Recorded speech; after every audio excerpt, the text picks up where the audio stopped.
Bonjour, bonsoir mes bien-aimés, je suis encore là.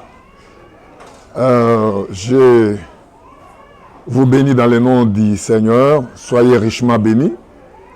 Je vous demande d'avance pardon du fait que il y a quelques semaines on n'a pas pu faire notre émission. Mais aujourd'hui Dieu nous a mis à cœur de faire encore une vidéo qui parle de couple. Alors, bien-aimés dans le Seigneur, ici nous parlons pour le couple, avec le couple, en faveur du couple, à l'intention du couple. Pourquoi? Pour affermir, pour encourager, pour restaurer aussi les couples, pour solidifier l'amour de couple, pour aussi relever les couples qui étaient tombés, et aussi pour affermir, pour que la gloire puisse couler dans nos couples, puisque la main de Dieu ne se retire pas de nos couples, puisque le miracle puisse s'opérer, mais aussi pour que nos couples puissent sortir de produits finis, c'est-à-dire de fils et de filles qui peuvent honorer le parent, qui peuvent aussi honorer notre Dieu, de fils et de filles aussi, qui peuvent défendre la cause de la parole de Dieu dans notre génération. Nous sommes dans une génération très perverse, très pervertie. C'est ainsi que Dieu nous a mis à cœur, enfin, de faire cette émission bien nommée.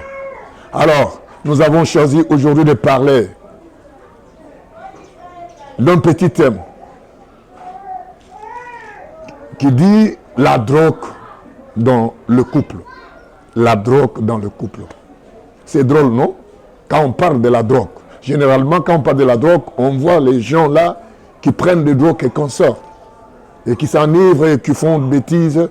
Et qui sont, qu'on peut appeler les voyous.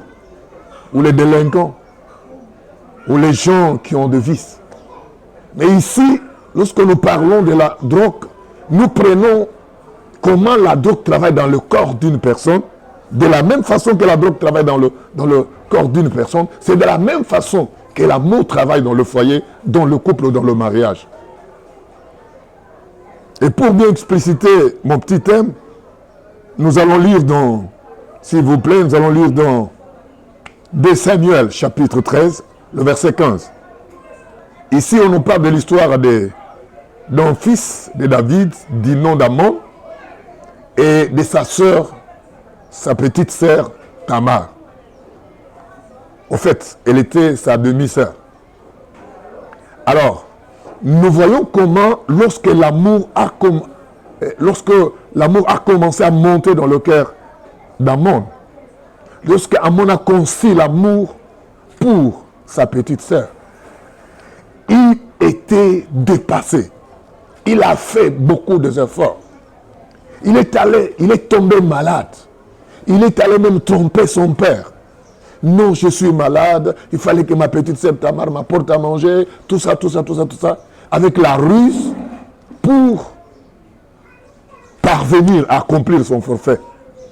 Et la Bible dit qu'après avoir accompli son forfait avec sa demi-sœur, et il a eu l'aversion. Là, c'est dans le verset 15 de Samuel, chapitre 13, verset 15, dit « Puis Amon eut pour elle une forte aversion, plus forte qu'elle n'avait été son amour. Et il lui dit, lève-toi, va-t'en. »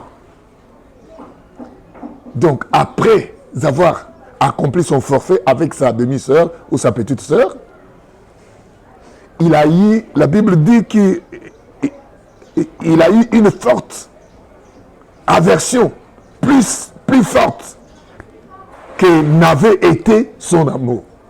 Et la plupart des cas dans le mariage, c'est comme ça. Et vous trouvez que de même que la drogue, lorsque ça finit dans le corps, quelqu'un a besoin de remonter la dose. S'il ne remonte pas la dose, il reste comme ça, normal, il reste simple. Donc pour monter dans sa dimension là, il faut qu'il renouvelle la dose. s'il renouvelle la dose, alors là, c'est bien. Il est maintenant au zénith. Il est au top. Il voit tout le monde est en bas. Il peut faire ce que son cœur désire de faire. Et dès que la drogue finit dans le corps, c'est fini. C'est pourquoi vous verrez les gens, les malfaisants, le meurtrier consort, ils ne sont pas normaux. Pourquoi? Parce que quand il est normal, sa conscience va lui rappeler quelque chose. Il doit être toujours épris de la drogue. Il doit toujours être ivre. Il doit toujours être dans cet état-là, d'un drogué. Bien-aimé, si tu veux aussi que ton mariage soit heureux, que ton couple soit béni, et que Dieu travaille, parce que Dieu travaille là où il y a l'amour. Là où il y a l'amour, il y a Dieu. Là où il y a Dieu, il y a tout et rien ne manque. Quand l'amour n'est pas dans le mariage, c'est très difficile. Ici, je parle de l'amour dans un autre aspect, où vous allez découvrir qu'à tout moment dans votre mariage, il faut remonter la dose de l'amour. Ne dites pas non, je l'avais aimé. Pourquoi? Si nous prenons beaucoup d'exemples, vous verrez une fille qui peut refuser ou répondre à mal ses parents, dit mon mari, si c'est fini, si vous refusez celui-ci, je vais faire ce que je peux faire. Un garçon qui refuse, qui répond mal ses parents et dit non, ma femme, si j'ai choisi déjà, j'ai déjà fait un choix, si ça ne va pas, en tout cas je vais faire ce que je veux faire. Mais tu verras à un certain moment, tôt ou tard, lorsque la dose de cet amour descend, il commence à venir. Est-ce que, papa, si je vous avais écouté, maman, si je vous avais écouté, le problème, ce n'est pas que le mari est méchant. Le problème, ce n'est pas que la femme est méchante. Le problème est que la dose là, la dose de l'amour n'est plus encore là. La drogue là est déjà partie. Elle n'est pas encore dans cette dimension-là. Elle n'est pas encore dans l'état de l'amour. Elle n'est pas encore dans l'état. Elle n'est pas encore. La drogue est déjà sortie dans son corps. L'amour est déjà parti. Il est maintenant devenu une femme normale, un homme normal. Voyez-vous? Alors, bien-aimé, nous devons comprendre que si toi, tu ne réchauffes pas ton amour, tu ne remontes pas ton amour, comme les gens qui prennent des substances ou des stupéfiants remontent leur dose, alors tu auras des problèmes. Tu auras des problèmes sérieux dans la vie. Et cela, ce n'est pas le problème de Dieu, c'est ton problème à toi. Pourquoi? Parce que tout simplement, tu n'as pas compris que la dose de l'amour se fait remonter ou se fait reprendre. Gloire au Seigneur. Alors, ici, nous allons parler des choses qui remontent ou qui maintiennent la dose de la drogue qui est l'amour dans le mariage. C'est ce que je vais parler ici. Il y a des choses qui remontent la dose. Il y a des choses qui maintiennent la dose. Il y a des choses qui maintiennent l'atmosphère de l'amour. Sans cela, ça va toujours baisser. Sans cela, ça va partir. Sans cela, le gros nez là que tu appréciais deviendra mauvais. Oui, je te dis, la taille là que tu appréciais, tu vas l'insulter. Le langage là, que tu disais, il me chouchoute, il me met à l'aise, je suis à l'aise quand je me retrouve auprès de toi. Toutes ces paroles-là vont se volatiser. Ça va partir. Pourquoi? Parce que tout simplement, tu n'as pas réchauffé l'amour de ton conjoint, de ta conjointe. Et c'est très important, bien-aimé. Écoutez, ici, la chose qui remonte, qui peut remonter l'amour et maintenir la drogue de l'amour dans un couple, dans un foyer, dans le mariage, c'est le pardon. Amen. Oui, c'est le pardon, ce n'est pas autre chose. Je vous dis, c'est une vérité, c'est le pardon. C'est le pardon. Oh, le pardon a un pouvoir extraordinaire de réparation dans le mariage, pourvu qu'il soit sincère. Le pardon a un pouvoir extraordinaire de réparation dans le mariage, pourvu que ce pardon-là soit sincère. Qu'il ne soit pas un pardon hypocrite. Oui, beaucoup de conjoints et de conjointes demandent le pardon d'une façon hypocrite. La plupart des gens dans le mariage, ils sont hypocrites. Ils disent, je te pardonne. Il dit, non, ça va. j'ai déjà pardonné. Mais dans le cœur, il y a quelque chose. Mais dans sa conscience, il y a quelque chose. Ce n'est pas ce genre de pardon-là que je vous dis, que je vous parle ici. Je voudrais vous parler de notre dimension du pardon, qui répare, qui maintient la drogue du mariage. Où vous allez vivre jusqu'à la fin de vos jours avec votre conjoint, conjointe, vous n'aurez pas de problème. Les autres vont dire, il a fait des fétiches pour tel, il a fait des fétiches pour son conjoint, pour sa conjointe. Alors que ce n'est pas cela. C'est justement un secret du couple. Gloire au Seigneur. Gloire au Seigneur. Que Dieu vous bénisse richement. Alors le pardon a un pouvoir extraordinaire de réparation dans le couple, pourvu qu'il soit sincère. Le pardon, c'est quoi? Le pardon veut dire l'oubli du passé. C'est-à-dire l'effacement des archives ou des fichiers négatifs. L'effacement des archives ou des fichiers négatifs. Là, je vous parle d'un pardon qui jette l'éponge. D'un pardon qui oublie le passé. D'un pardon qui oublie le passé. D'un pardon qui jette l'éponge. Gloire au Seigneur. Un pardon a un pouvoir extraordinaire de réparation. Même entre des amis. Même entre deux frères. À combien plus forte raison entre l'homme et sa femme. À combien plus forte raison entre l'époux et l'épouse. Gloire au Seigneur. Mais le pardon suppose l'effacement. L'effacement de l'archive, des archives au pluriel. L'effacement des fichiers négatifs. C'est-à-dire l'oubli de tout ce que l'autre a fait. Ce n'est pas parce qu'il est bon, ou il est juste, ou il est parfait. Ce n'est pas parce qu'il vous allez devenir son esclave. Non. C'est parce que cela va remonter votre flambeau de l'amour. Va remonter votre chaleur de l'amour dans votre couple, dans votre mariage, dans votre foyer. Et c'est très important. Écoutez, bien-aimés, ne soyez pas quelqu'un qui est là que pour te rappeler de ce qu'on a dit il y a 2 ans, 3 ans. La plupart des conjoints et des conjointes ne pardonnent que momentanément. Ne pardonnent que en passant. Ils ne sont pas sincères avec leur pardon. Oui, c'est une vérité, bien-aimé.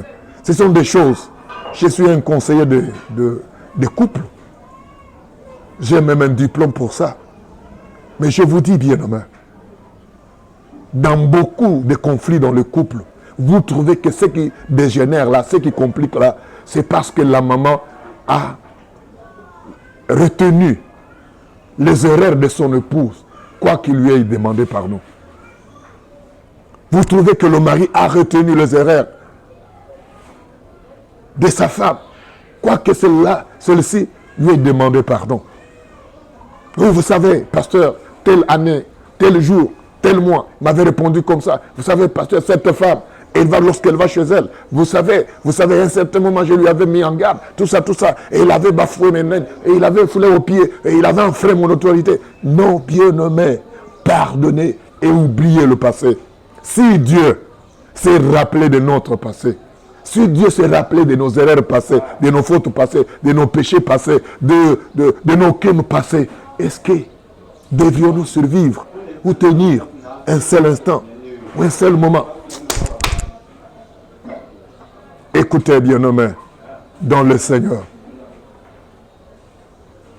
Lorsque vous pardonnez votre mari, lorsque vous pardonnez votre femme, faites un effort d'oublier le passé.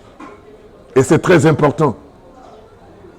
Par exemple, il y a un adage qui dit, il faut savoir oublier le passé quand il risque de projeter son ombre sur l'avenir pour le brouiller. Je reprends. Il y a un adage qui dit, il faut savoir oublier le passé quand il risque de projeter son ombre sur l'avenir pour le brouiller. Il y a d'autres passés, lorsque tu te rappelles, ça brouille, ça freine, ça détruit votre avenir. Ça entrave votre bonne marche.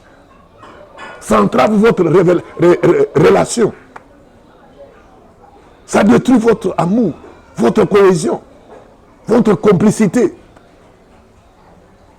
C'est pourquoi je vous en supplie, bien-aimés. Ayez l'habitude de pardonner, d'oublier et de effacer. Pourquoi? Parce que votre mari n'a pas seulement que le bon côté, il a aussi le mauvais côté. Et votre femme n'a pas seulement les mauvais côtés, elle a aussi des bons côtés. Donc le mieux, c'est d'apprécier ses qualités et de faire semblant de ses défauts et de commencer à prier pour que Dieu le change. Parce que ce n'est pas ton attitude qui va changer ton mari. Ce n'est pas ton attitude qui va changer ta femme. C'est Dieu qui change. C'est Dieu qui crée le vouloir et le faire. Dieu vous bénisse abondamment.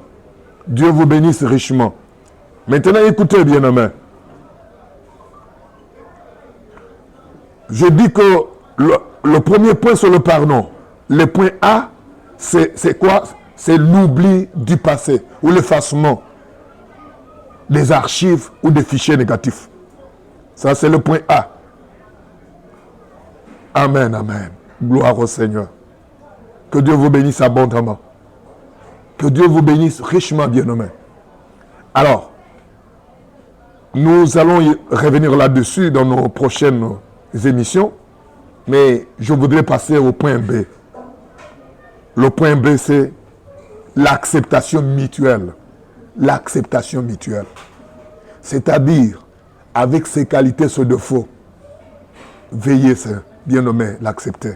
Veuillez accepter votre épouse. Veuillez accepter votre mari. En le forçant, vous allez le détruire ou le chasser ou le briser le cœur. Il y a des choses qui se font dans le couple où des fois, la femme ou l'homme le fait inconsciemment ou involontairement. Il ne s'aperçoit pas que ce que je fais ici, je blesse ma femme, je blesse mon mari. Et ça peut continuer.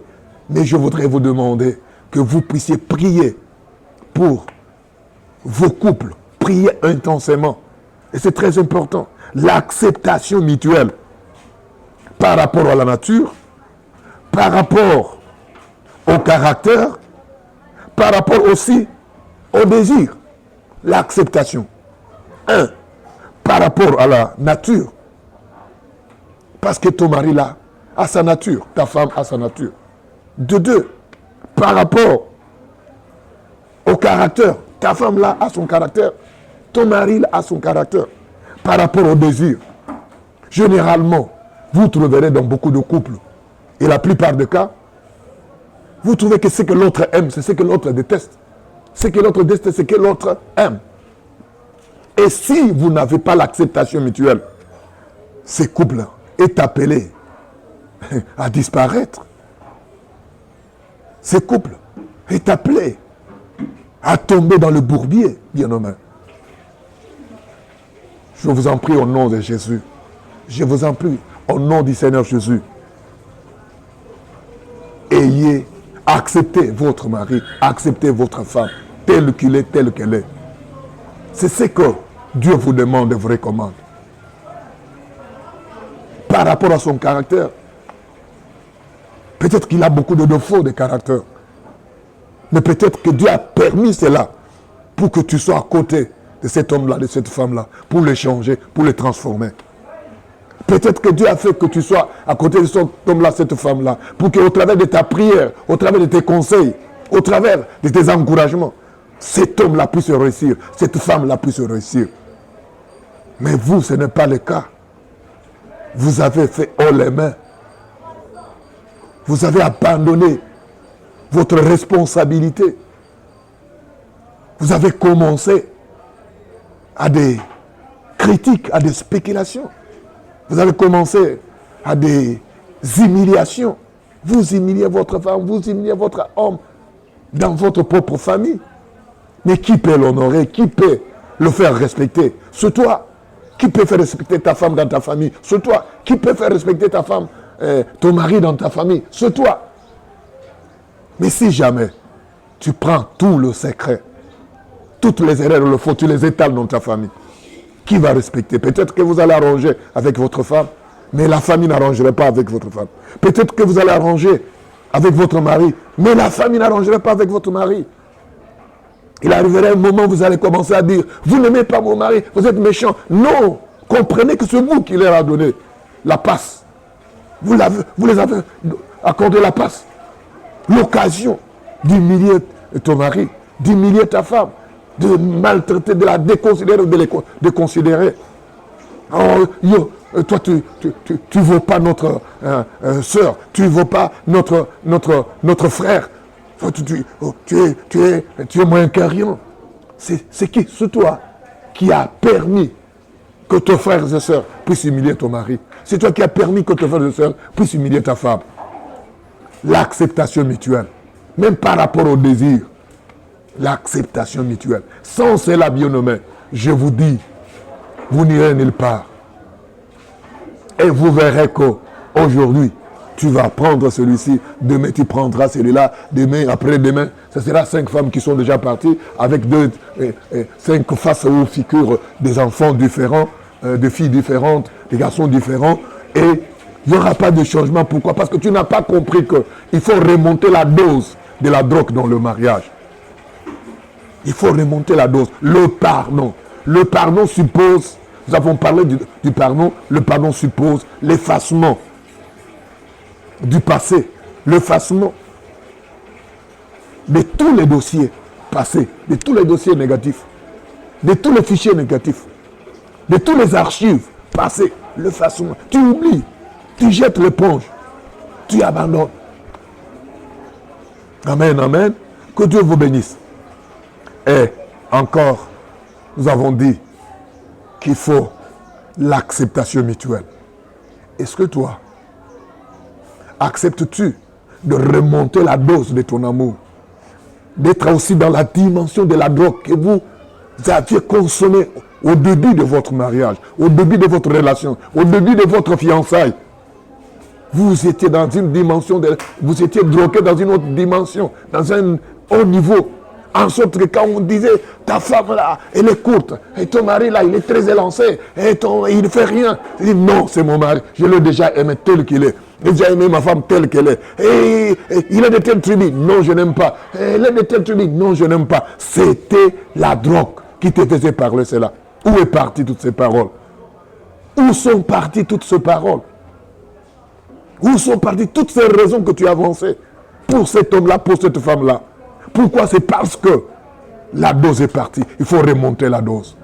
Il faut remonter la dose de la drogue qui est l'amour dans le mariage. Vous verrez que jusqu'à la fin de vos jours sur la terre, vous allez toujours revivre et revivre encore la drogue du mariage ou l'amour du mariage. Que Dieu vous bénisse abondamment. Je vous aime au nom de Jésus-Christ. C'est apôtre Jakim Kanyinda Wadjaboual, votre humble serviteur. Veillez vous abonner, bien-aimés, pour nous encourager, pour que nous puissions continuer. Veillez aussi liker et veillez aussi à activer la cloche des notifications. Veuillez vous abonner massivement pour nous encourager, pour nous pousser. C'est notre le débit. Et je sais que nous irons loin parce que Dieu a mis quelque chose en nous pour que nous puissions de temps en temps partager. Que Dieu vous bénisse abondamment. Ciao.